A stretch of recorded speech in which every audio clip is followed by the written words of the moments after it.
In this episode, diagnosing a broken Mazda, the best M5 ever made, and the Lucid on TV. Welcome to episode 289 of the We Are Auto Show. What's up, Derek? Mr. McElrow, I had it happen. My wife called, and she said, my car is smoking. Smoking or steaming? Smoking. And I went, okay, shit, this is bad. This is real bad. Not great. Pull over, stop the car, safe place, wherever you can. She was like, yeah, I pulled over. I'm off the interstate. The little engine temperature thing is like really far up. It's way past where it normally is. I was like, is it in the red? Please don't tell me it's in the red. Just don't put it in the red. Don't make it pin to the red. She's like, no, it's not in the red. It's not like pegged at the H, is it? It's like 3/4 of the way, and my engine has smoke in there. And I'm like, okay, it's overheating. That's fine. Let it cool down. Turn your AC on. Turn it to heat. And blow the heat out of the engine and into the cabin. The heat out of it. Just stand outside of the car. I know it's going to be hot. Sorry, I'll be there in like 10 minutes. So she waited. She actually didn't even need me at that point. She was able to drive it back. And I told her, make sure. It cooled down enough to get it cooled down. Yep. She ran it for like 5 more minutes. Yeah, it started getting hot again. But she's eventually, home. Okay. She got it home safely. No problem. Engine isn't cooked. But then the diagnosis started. This was kind of the interesting bit. Ended up putting some water in the radiator. I didn't have coolant around, so I just needed to fill it up with something. And if you look at the coolant tank, it was like full. It was at the full line. So I was like, that's odd. How is it overheating while there's coolant in the loop? That would mean either the pump is dead, but I can see the pump is running because when you turn the engine on, you can see the belt spinning and it's just a mechanical pump. So I figured that wasn't it, and that was kind of odd. And also, when I started to fill it with coolant, it took like gallons. It took a lot of water. Really? Yeah. So clearly, coolant was gone. Somewhere it was gone. Did you see it on the ground? Well, after filling it up to full, running it and actually driving around the neighborhood, making sure that, okay, it's not overheating instantly. So clearly there was no coolant in the loop when it was overheating. Parked it at home, turned it on after we had let it like cool back down. And once we pulled out of the driveway, it was gushing liquid out the bottom of the car. So we figured out where the coolant went. It went out. To the ground? It went to the ground. Yes. Okay. Yes. So my investigation could not figure out exactly where, at least at home, I couldn't figure out where this liquid was coming from. It was deep under the engine. I would have needed like a full lift to get under there and actually change whatever it was. But turns out it was this, which was a water pump outlet, which is a bit that just bolts on directly to the block and like allows water to go in and out of the block. Looks like it's like 4 bolts. It's very easy to replace, but I didn't have an easy way to do it, so I had to bring it into a shop and have somebody go do it, and they eventually did. But how much did it cost? $500. Holy shit! Yeah. Yep. Which was not ideal. I totally would have done this on my own if I had a lift and like the actual proper lift to get underneath it and not Yep. just like bust your knuckles to pieces. No, I wasn't going to do that. So that was a fun foray. And I'm glad that my wife was smart enough to not drive the car while it was smoking and to actually pull it over. Because there are people that have definitely just driven that engine to death. Yes. 100%. They see some steam and think, well, if I drive faster, the steam will blow away quicker. Well, that's not quite how that works. Nope. Just in case you're wondering. Nope. And I always laugh when people don't realize that you should just crank the heat. Yeah. It's like, but it's already hot. Why do I want to make it more hot? You want it pulls the hotness out a bit. Interesting. So now your wife's car's new water outlet. It does have that. It's working. It's holding. Liquid's fine. It's not overheating. We're all good. Are there any other ailments? There are 2 other check engine lights that came on after this was fixed. Jesus, for what now? I don't know. We might have some more to chat about next time. Oh, you haven't scanned the codes yet, have you? I have. I just don't know the solutions, and I don't know what the problems really are. I suspect they didn't plug something in. When they were doing your water sensor. outlet. I suspect they unplugged a sensor and didn't plug it in. Is car still driving fine? Car still drives. Fine or less than fine? No, it still drives pretty good. Oh, there was another thing that we also did. Have you ever heard of a mass airflow sensor? Yes. Have you ever cleaned one? No. Have you ever had to clean one? No. There was a code coming up that the mass airflow sensor was gone bad or dirty. Yeah. But if you do some research, all you have to do is you take it out. And Brake cleaner? Yeah, not brake cleaner, but there's like mass airflow sensor cleaner. It's just pressurized. I think it's some sort of liquid. I don't remember what the liquid is, but it evaporates and doesn't leave any residue. I also learned that a mass airflow sensor is just a little like resistive heating element. And the more it goes to a certain temperature, it'll basically heat up to a certain temperature. And then the more air flows over it, the cooler it gets. So based on that, it knows how much air is going into the engine. It's actually a really simple idea. Yeah, just cool down a little resistive heating element. Now, my question is, how have the Germans decided to over-engineer that? Well, she has a Mazda, so it wasn't German. Yes, but I'm wondering, in an Audi or a BMW, I don't know. how much of a pain in the ass would that be? I don't know, but it was a fairly easy, like, 2 little bolts, take it off, spray it with some cleaner, let it dry, put it back in, and you're done. Yeah, that was an easy fix. The Easy water peasy. bit, not so easy. Yeah. That's a bit of a shame. Yep, but it's okay. Well, maybe I'll have some more stories for you in the future. Okay. I'll be curious to hear what happens next week. Yeah, we'll see. This saga. What are you going to replace the car with? If it were to all go to hell, not sure at the moment. Would love to go like Tesla Model Y or something like that. Oh, don't do that. If possible. Don't do that. What else would it be? Sports car. No. No. Sports car. No. Can't do that. That's not an option. Yes. It's got to be an SUV of some sort. Lamborghini Urus. Yes, okay. Give me my Audi. Yes. Okay. That's the one. Now, what did you see when you were out and about, buddy? So I saw a bunch of different versions of the same car, which has made me realize that we need to have a conversation about this particular car. It is the BMW M5. I saw 4 different generations of M5. I saw the E39, the E60, the F10, and the current F90. Okay, let's start from the beginning. So we're going to start a little earlier than that. The second gen, which is the E34, which is the M5 that we would usually see at like a classic Cars and Coffee. We don't see many of the E28s, so we're not going to worry too much about the E28. Okay. We're going to start at the E34, the M5, the second gen. So did you see one of these? I've seen them at Cars and Coffee, Okay. but not while I was out and about. I saw the E39. But between the second gen, third gen, fourth gen, and fifth gen, or the current gens, I'm curious, which is the best? Okay.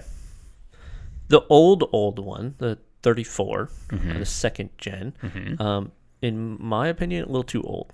Okay, so let me give you a quick little background here. Okay. The E34, that was from 1988 to 93. You got, in the beginning, you had a 3.6, but subsequently got upgraded to a 3.8 liter inline 6. Gave you about 335 horsepower. Solid. Okay. So, moving on to the E39 M5. You and I have both used this car on Need for Speed. This is a classic. Gorgeous car. Tell me some stats about it. It's got a 4.9 liter naturally aspirated V8, develops almost 400 horsepower, so 394 horsepower. Slightly more. Yes. Not a ton, but it is naturally aspirated. It's It a is. V8. Okay. Next generation. I saw an E60, Okay. which is, in my opinion, the most bonkers of them all. Why? It has a 5 liter naturally aspirated V10. That's a lot of cylinders. It is. Generates about 500 horsepower. That's a lot of power. Okay. So far, that's... I kind of like the looks of the 39, third gen. I'm not a huge fan of the looks of the E60. Okay. Moving on to the one after that, the F10. The F10. Yeah, scroll up a little more. Oh, that's a There you facelift. go. Okay. So that's the next generation, the fifth generation, with the F10. That is when we start getting into the 4.4 liter twin turbo V8s. Okay. So it's fine. The turbo era. But that is the last generation that was offered with a manual transmission. Okay. Okay. Then the current generation, if you go a little higher, is the F90 M5. That is a 4.4-liter twin-turbo V8 as well, but that is auto only. But real quick, the F10 develops 553 horsepower. The F90 develops upwards of 680. Really? Yes. The newest the current F90 M5 in 600? Almost 700 in the competition package. What the heck? Yes, a bonkers thing. That's ridiculous. It is. Okay. I can't go current. It's just too new, and I don't know. It's not a manual. No, we're not doing that.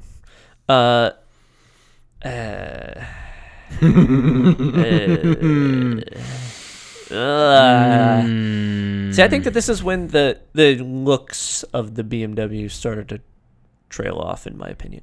I love the performance figures. I love this one was a V10, right? I've driven a buddy of mine's E60 M5 in a manual. Mm-hmm. He's actually got it for sale, which is very tempting for me right now. It's very tempting. That's the last thing you need at the moment. Very tempting, yes. But it's a 4-door family sedan with a V10. I know. How can you not want that?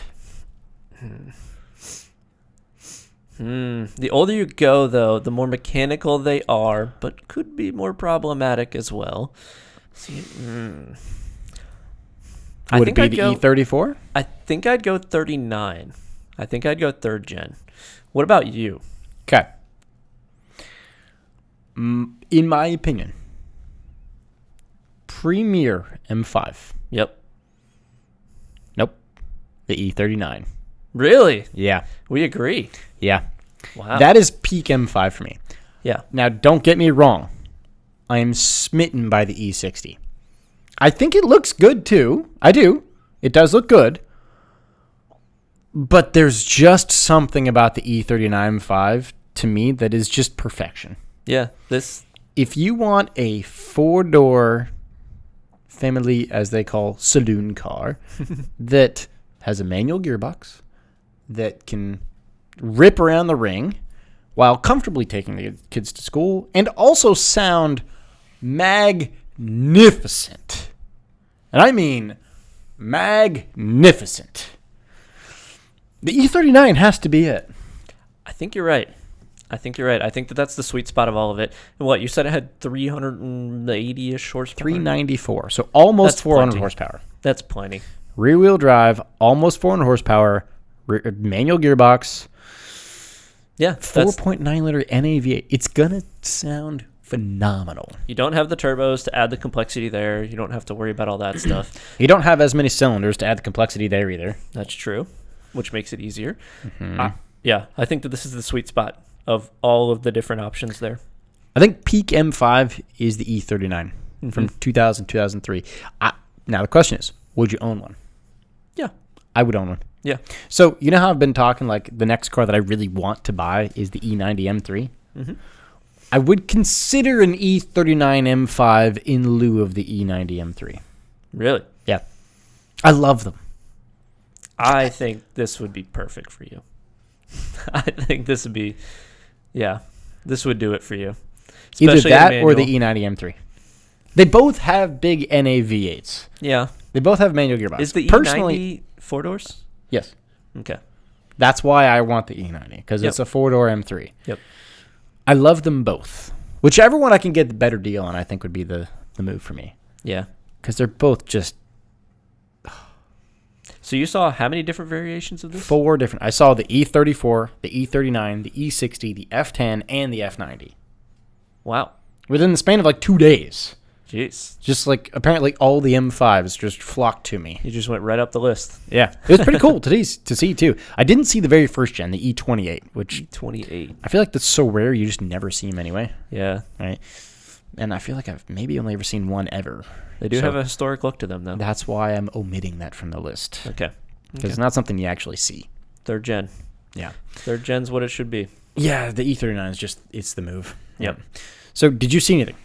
I did. So I saw what we've seen around here fairly recently, Okay. but it was a Lucid Air. Now, the reason that I want to talk about this is because you saw something on TV about a Lucid Air. I did, and I was kind of just walking through my kitchen, just mindlessly doing something. I don't know, cooking breakfast or something, and a commercial came on the TV, and I was like, "Huh, haven't heard that before." So I kind of paused.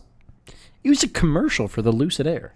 Actually, a commercial? A TV commercial for the Lucid Air. Huh.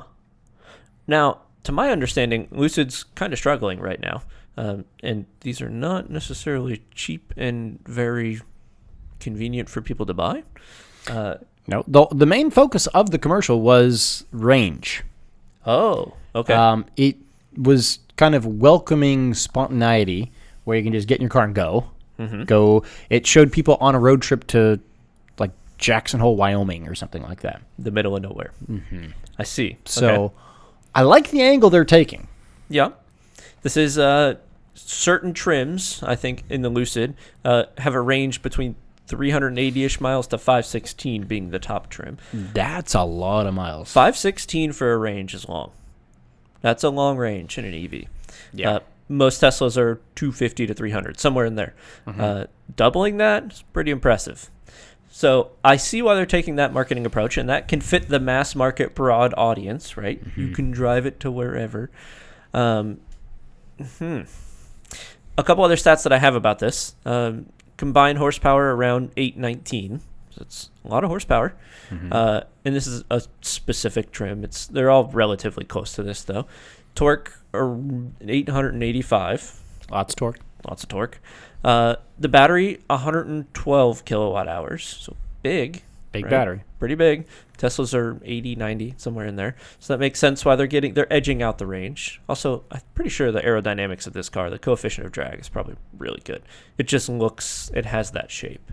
It looks good. That kind of bubbly, more aerodynamic shape. But it's not too bubbly. No, it's not.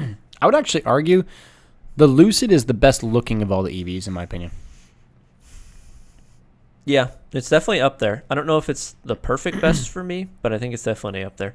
It's a good-looking car for an EV. I actually saw a Lucid today on my way over here. Yeah. And I kind of had that same, like, I don't hate the look of it. Nope. It actually Curb weight, looks attractive. 5,000 pounds, to be expected. Nice and light.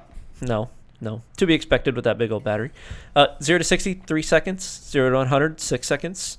Quarter mile, 10.7 seconds. Very quick. They're all good specs. They're all relatively good specs. But when's the last time you saw a commercial for a Tesla? You don't. You don't see any of those. So is it a good sign I saw a commercial for it or not? I don't know. I'm trying to figure that out, right? Because that means, sure, they don't have the demand that they want, so they're marketing it, right? And I think that we've known for a while that they haven't had quite the demand that they want. And here's my question. Are they just trying to get more people to understand that there's more electric cars than just a Tesla? That, I think, is a problem. Because, in my opinion, most people, most general consumers, right, they think of electric car equals Tesla. Right. There is no other such thing of electric car other than Tesla. Tesla is just the electric car. Yeah. I think if you're Rivian, if you're Lucid, if you're like those kind of manufacturers, you are trying to break that mold and get your name more in the spotlight or just in the general audience. Not easy to do.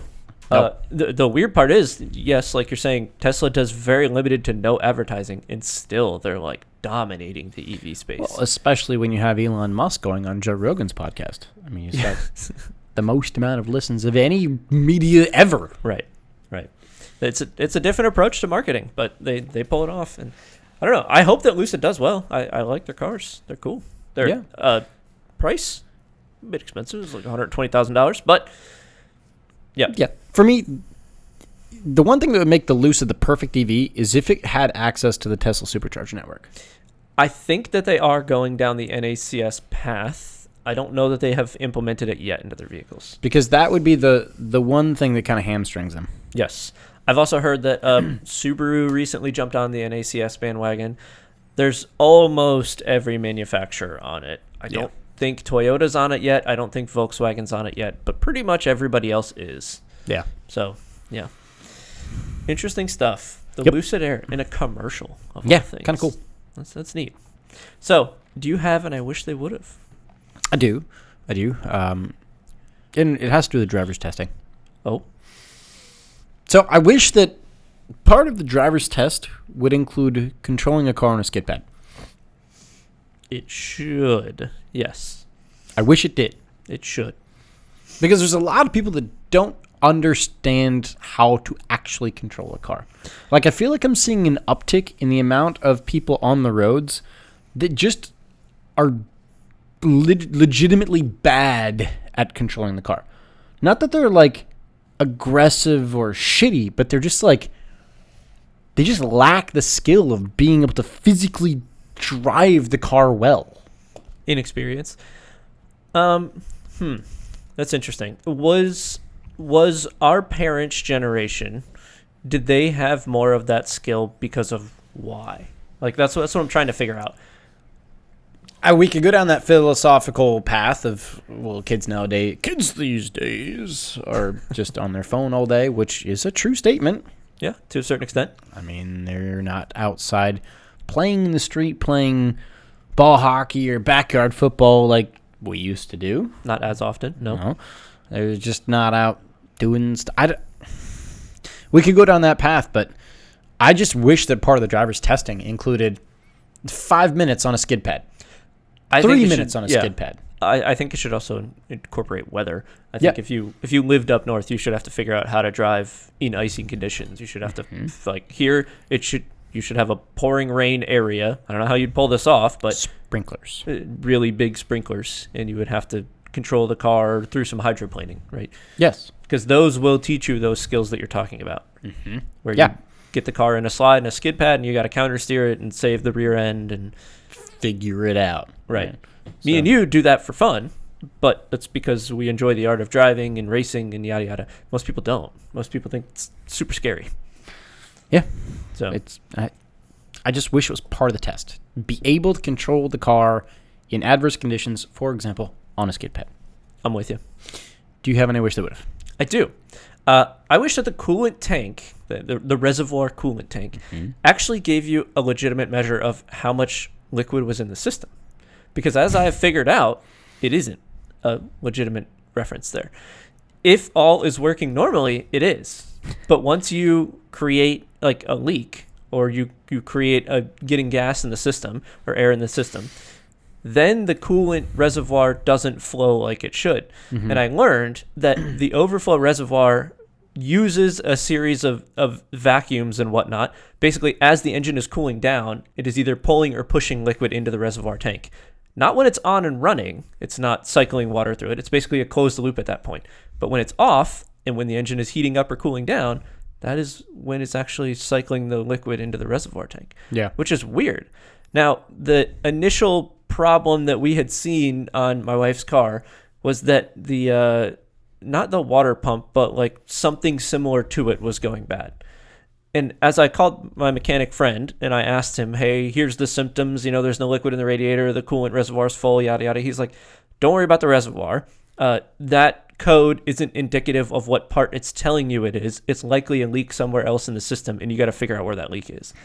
So he had known that like those symptoms aren't representative of whatever the error code is telling you the problem is. Got it. Yeah. And I wish that was more abundant or apparent to everyone. It's clearly not. Like, makes sense. If I don't know this, like, I really doubt most people do. Yeah. So, yeah. I'm with you. I wish cars were easier to diagnose. Yes, me too. Yeah. Me too. So I think that's all we got. I think so. It's going to wrap us up for episode 289. Thanks so much for watching and listening. If you're watching on YouTube, please subscribe to the channel, leave a thumbs up, and drop a comment on the video. Let us know, what do you think is the best generation BMW M5 from the E34 all the way up to the F90? And if you're listening on audio only, send us those thoughts via social. Facebook is We Are Auto, Instagram is We Are Auto _ YouTube is We Are Auto, and our website is weareauto.io. So, thanks again. Catch you guys in the next one. Peace.